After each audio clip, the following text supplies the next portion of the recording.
If you live outside of Mexico, you might not be familiar with Mexican chorizo. Maybe in the US it's a bit more common. Here in Europe, it's mostly this Spanish chorizo, which is delicious, but it's completely different to what we have. Spanish chorizo you can eat raw as it is, but in Mexico, chorizo is more like a raw sausage that you have to cook. This time I tried this recipe just to make my own homemade chorizo because I cannot find this in Finland. And it turned out pretty good. I hope you stick around. I'm gonna show you how to make this.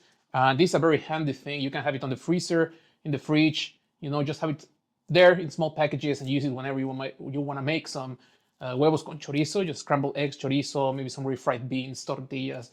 It's a very common Mexican breakfast. Here you might have it as a lunch, but I hope you like the video. Stick around, I'm gonna show you how to make this. For this recipe, I'm going to use 8 guajillos. Guajillo is a dried chili. It brings a lot of flavor, a lot of color, and it's not too spicy. If you have been following my videos or you are familiar with Mexican food, you might already know that for using these dried chilies, we first need to clean them and hydrate them. As you can see and hear, there is a lot of seeds in these chilies. So what we want to do is cut them open, try to remove as many seeds as possible. Also, we want to remove the stem and then we can set them aside. The reason why we want to remove the seeds is because they don't blend properly and they are a bit chewy. They might get in between your teeth. They're just not so pleasant. That's why we remove them. Now that I have finished cleaning my guajillo, I can move on to the next chili. As you can see, I have them all here on a plate. We're going to leave this here because it doesn't matter if we mix them with other chilies. Guajillo is very common nowadays. I see it in the stores, even in Finland. Ancho chili might be a bit less common here in Finland, at least.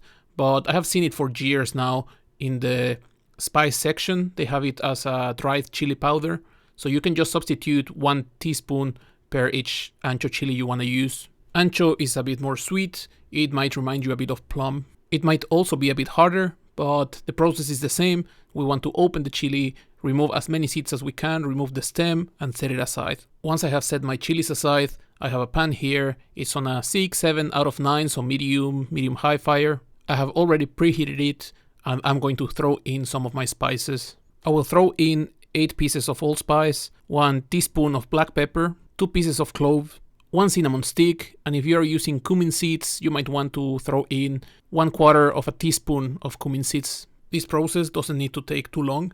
This is just to make them a bit more fragrant. We'll leave them here for maybe 1 or 2 minutes and then we can set them aside. In the same pan, I'm going to throw in 8 garlic cloves. I'm going to keep an eye on them. I don't want them to burn, but I want to toast them a bit.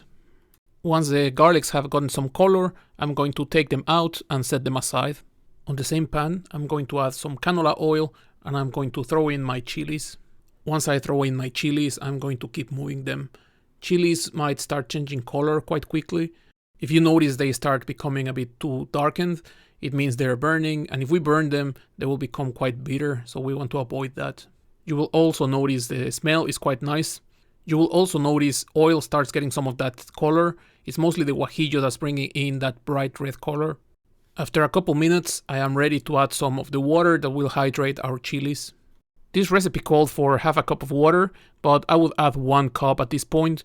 I'm going to throw it in and I'm going to close the lid quite quickly because, as you saw, we have oil on the pan and that will cause a reaction that will just start jumping everywhere. I have noticed in many Mexican recipes you have this hot oil and then you add the sauce in there. It causes a big reaction. I guess it's not so bad if there's a lot of liquid and not so much oil, but I don't really understand why this is something that's very common. Of course, if you don't want to do this, you can take the water into a pot, boil it, and then add the chilies. In this case, we're going to continue. We're going to add all of our spices, the garlic cloves, into the mix. The chilies will be hydrating, and we want the cinnamon stick to be in the water because we want it to release its flavor. We're not going to use it later.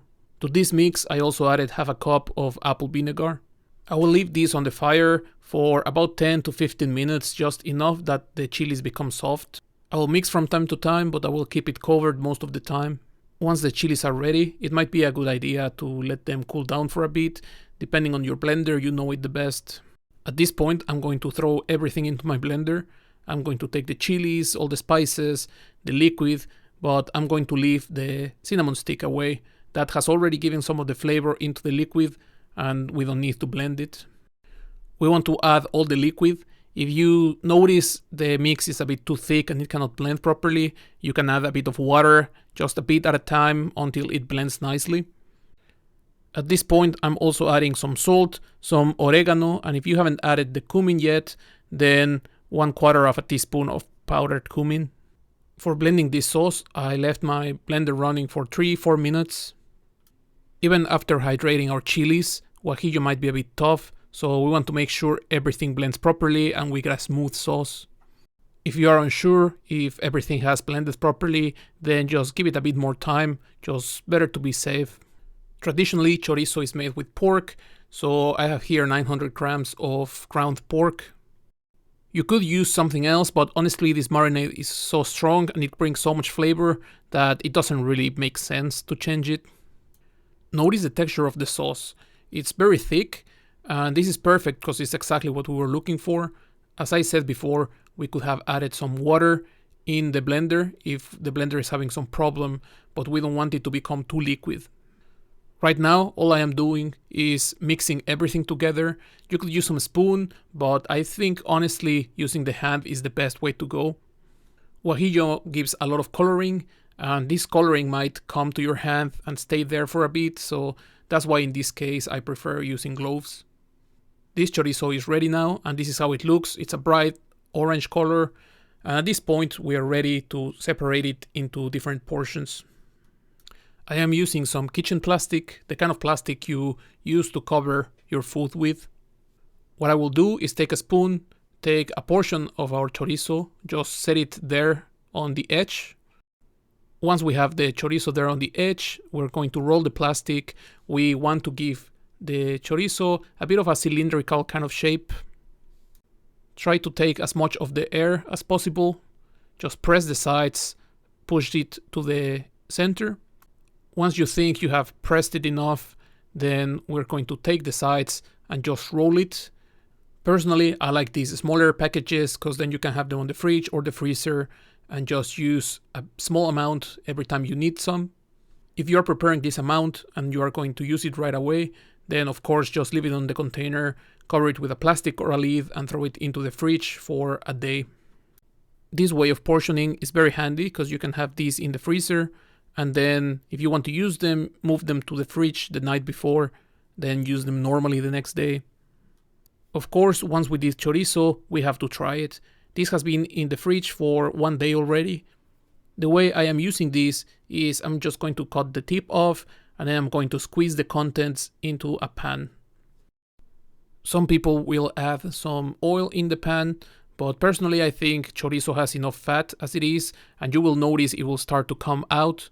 It will come as this bright red kind of oil. At this point, all we have to do is just make sure the meat is cooked through. Once the chorizo is cooked, we're going to throw our eggs in, and we're just going to keep mixing, make sure we make our scrambled eggs ready. This is a good spot also to add some salt, maybe some pepper. You could serve this normally with some beans on the side, but in this case I'm just having a tortilla. I warmed it up on a skillet for a few seconds. I'm adding some refried beans and then the chorizo and eggs on top. This is the end result as I showed you at the beginning. I hope you liked it. I'm sure if you are like me, you might go and right away try to make this at home, make a batch, have it in your freezer and your fridge, because it's just very handy. And of course, I went right away to make this kind of burrito. I hope you try it. If you tried this, it's very hard to come back to normal scrambled eggs, but I'm sure you can have this as a treat from time to time. And if you try this, you will love it for sure. So I hope you liked the video. Press like, subscribe, activate the bell, all those kind of things. And see you in the next one.